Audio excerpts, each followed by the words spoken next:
Have you ever filled out a workplace survey, poured your honest thoughts into it, and then wondered, where does this actually go? Well, welcome to this explainer. Today we're diving into a fascinating case study of a modern corporate cover-up. We're looking at a brilliant narrative drawn from office drama stories, specifically an episode called The Culture Survey with Locked Answers. It's a scenario that's going to feel a little too familiar to anyone who's ever had to wade through corporate bureaucracy. Because at its core, this is a story about employee voice, data manipulation, and the very real danger of a company pretending to measure its culture while simultaneously hitting the mute button on it. To really set the stage for what happens next, we have to keep this one guiding principle in mind. The record did not raise its voice, it simply waited for someone patient enough to read it. Think about that for a second. Digital records don't yell, they don't wave their arms, they just sit there, patiently waiting for someone willing to follow the trail.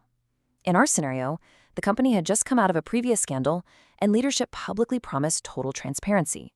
Everyone wanted a clean slate. But here's the reality. Corporate reform is absolutely never tested by some fancy signing ceremony. It's tested by the very first object nobody wants to explain. And the object in our story? It looked administrative, small, and totally boring, which, as we'll see, is exactly what made it so dangerous. All right, let's kick things off with Section 1, the illusion of reform. So picture the absolute disconnect happening here. You've got executives out on the literal company stage pushing a fresh start. They're using all the classic feel-good corporate buzzwords, right? Alignment, healing, business continuity, a total culture reset. But the cold, hard reality is entirely different.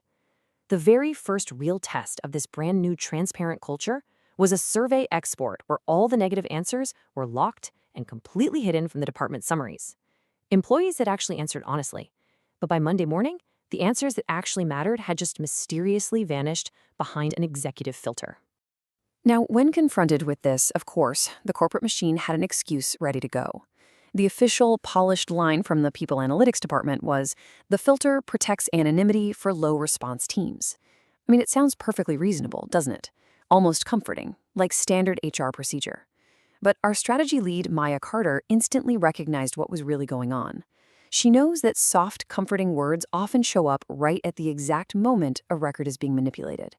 Maya understands that a true record-first culture isn't just a poster in the break room. It is the active, stubborn refusal to let these so-called harmless excuses bury the truth. Moving right along to Section 2, reading the fine print.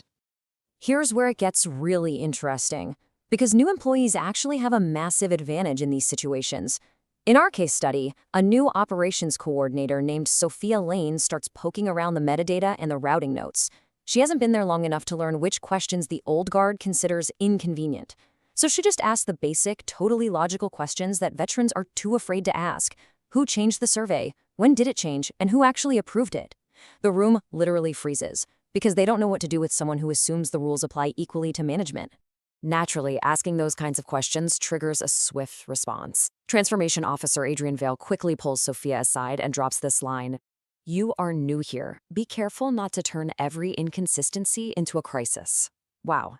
You see, in a toxic office, pressure rarely shows up as a direct, screaming threat. Instead, it slides in softly as career advice from an executive who just wants to maintain the status quo. They act like they're looking out for you. They remind you the company has already suffered enough. It's a masterclass in making the employee feel like they're just overreacting to a totally standard procedure.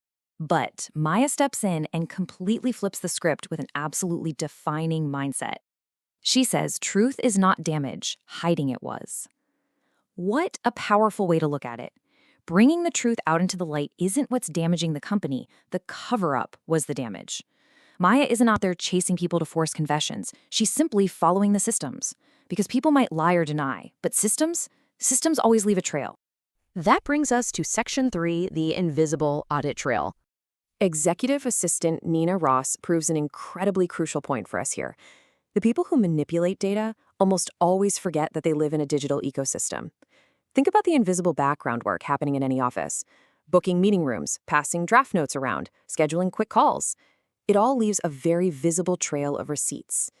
Executives often treat administrative tasks like they're totally invisible, completely forgetting that the people managing those tasks literally see everything. And IT audit specialist Jordan Price confirms exactly that by pulling the raw logs. Uncovering the truth isn't some cinematic, magical hack with green text raining down a computer screen.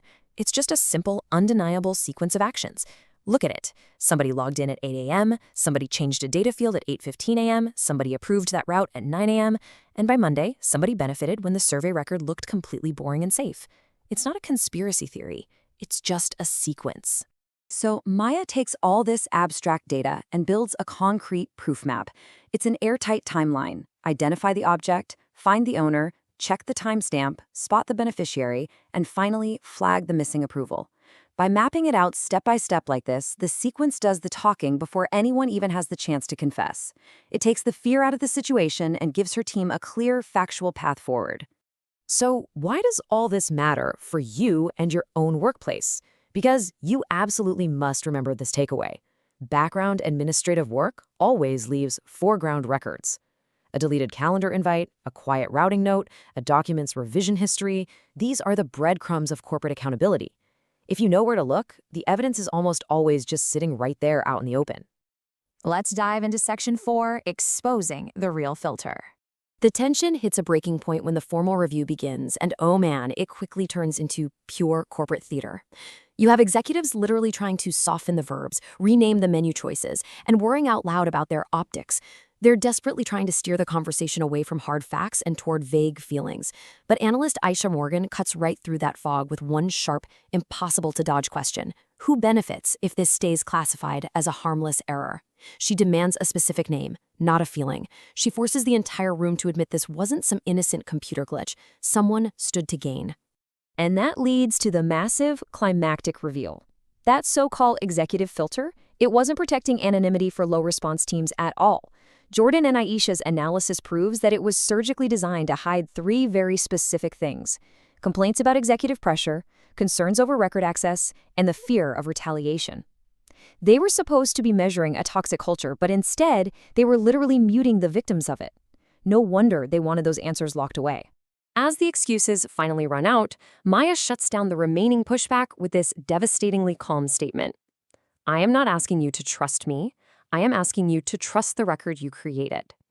Notice how the stronger the record becomes, the quieter Maya gets. She doesn't need to raise her voice. She just places the raw proof right beside the official explanation until it's painfully obvious that both cannot be true. She forces the executives to look at the very digital footprints they left behind. If the record was changed, the change itself is the evidence. Finally, we arrive at Section 5, Building Systemic Protection. Because catching the lie is really only half the battle, right? The real test is how you actually fix the system so it doesn't happen again. HR manager Linda Park steps up with a structural change that completely rewrites the rules. Instead of relying on the old way, executive filters and hidden summaries that leave people exposed, they implement the fix. This requires publishing a survey transparency note for everyone to see and moving all raw theme coding over to an independent reviewer with employee oversight. It ensures that the solution outlives the meeting and legitimately protects people going forward. Maya's philosophy here perfectly captures the ultimate takeaway of our entire explainer. Do not quietly fix what can publicly teach. Seriously, never quietly fix a mistake if it can be used to teach the entire organization a lesson. A private, behind-closed-doors fix only serves the people who broke the rules in the first place. But by writing the lesson directly into the company's DNA and making sure the new process leaves its own footprints, you make it incredibly hard for the bad actors to ever try it again. Which leaves us with a pretty massive question to ask ourselves about our own professional lives. As we've seen today, a culture survey isn't genuinely listening if the hard answers are allowed to disappear before they ever reach the people in power. So take a close look at your own company's feedback systems. Is your workplace actually listening to you, or are they just managing the noise? Thanks so much for joining me for this explainer, and remember, always keep following the record.